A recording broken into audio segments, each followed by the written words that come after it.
আজ ২১শে ফেব্রুয়ারি, আন্তর্জাতিক মাতৃভাষা দিবস।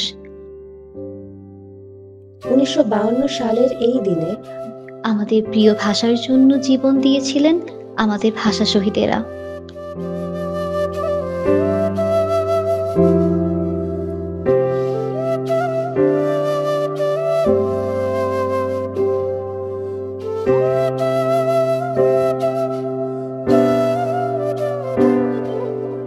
বুকে কালো ব্যাজ পরে নগ্ন পায়ে শহীদ মিনারের বেদিতে ফুল দিয়ে শ্রদ্ধাঞ্জলি জানান ইউল্যাবের ছাত্র, শিক্ষক ও কর্মকর্তা কর্মচারীবৃন্দ।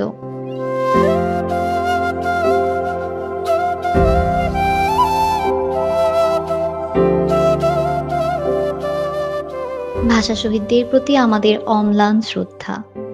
পৃথিবীর সকল মানুষ অধিকার পাক নিজের মাতৃভাষার।